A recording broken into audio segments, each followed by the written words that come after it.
And I let Wes, who's so eloquent, tell me his vision of the Nightmare on Elm Street. And I just stared at him and tried not to blink. And I think that worked, because I got the part that day. But the woman that cast that movie, Annette Benson, I had just screen tested for her for like every role in a movie called National Lampoon's Reunion. And I was sure I was going to get in that movie. It turned out to be a flop. But Annie Bates and people like that from Ghostbusters, and people that were asking to screen test with me, I was sure I was going to be in it. Maybe I'd play the serial killer.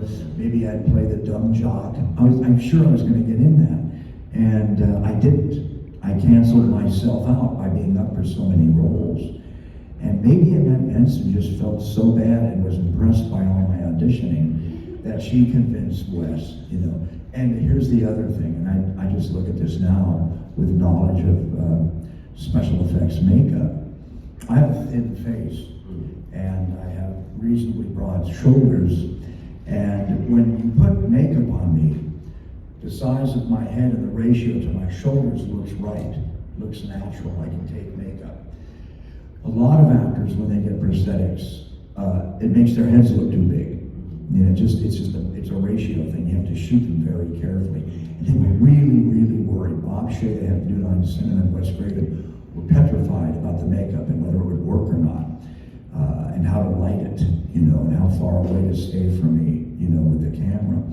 And I think that my thin face also contributed to my getting the part, because they just, David Miller or Wes or one of them realized they could, you know, you slather that stuff all over me and baste me with KY jelly and foam latex, and it would still look, we were all watching it on this little black color Sony TV over the bar, you know. And behind us are naked girls dancing. Nobody's looking at the naked girls, but it's watching this great movie about a jet pilot with Robert Duvall. And these guys were so starved for anything American, you know. They've been over there in the jungle with the humidity for years, and doing, you know, touch and goes in the F-16s and being on alert. And I remember the movie ended, and the guy next to me just went, "Play it again." They just love that movie so much. So that's my "Don't Cry, It's Only Thunder" story. That was quite an adventure, living in a whorehouse in the Philippines. Right here. It is an honor to have you here with us today. Besides your iconic role that everybody knows you for, what was it like playing the devil in Married with Children? Oh.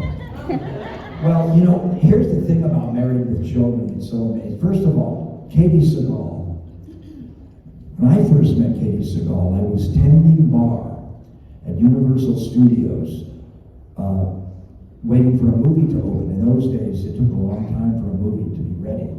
You know, and if you didn't have another job in between, you were like running out of money, and I needed to make a little bit. And I got this great little quick job bartending in the VIP room for whoever the musical guest was at Universal Amphitheater at Universal Studios. And it happened to be Bette Midler and her tour, and Katie Seagal was one of the backup singers. And then I had friends that knew her also when she was in New York, in Bette's big show in New York. So I knew this about Katie. So I got to tell her that, you know, when I worked on it. And I worked with Ed in Ford Fairlane, and I worked with Ed, and you know, in Married with Children. And it's so funny because Ed's an ex-football player, and to keep in shape, he hired these Middle European, Polish, Czechoslovakian wrestlers, real wrestlers, not WWW, but real wrestlers, you know. And these guys were in their 50s, and they're big guys, and they would come in, you know, in a tracksuit. They'd take the top of the tracksuit off, you know, and they'd have a sleeveless T-shirt out, you know, and a bush of armpit hair, and they'd get Ed, and they would grab him on the soundstage floor really hard for like 10 minutes, and that was it. Then these guys go over and eat at the craft service table, you know, and that was it. But all that 10 minutes was all the exercise Ed needed. I remember him telling me that amount of strain that a wrestler does in those 10 minutes, you use every muscle in your body, contracted, extended, you know, and strength as well. And that's all he ever needed to keep in shape. And I mean, the guy looks great, you know, I mean, he's not a kid. And this is before his last beat. But I was thinking, you know, that show, it's a little dated because I think I cracked some O.J. Simpson jokes. But I had this great tail. I played the devil, and I had a great tail that kind of followed me around, you know, my little horns. But it was just so much fun to do it, you know. And along with Beavis and Butthead, that show built Fox, the Fox channel. And I think they were sort of unceremoniously canceled. That show was a big hit. I think they just all got a phone call one day that, you know, we're not doing it anymore. And of course, Katie has not been out of work a day. She went right into Futurama, and then Sons of Anarchy, and now she has another show, and Ed did Modern Family for 100 years, you know.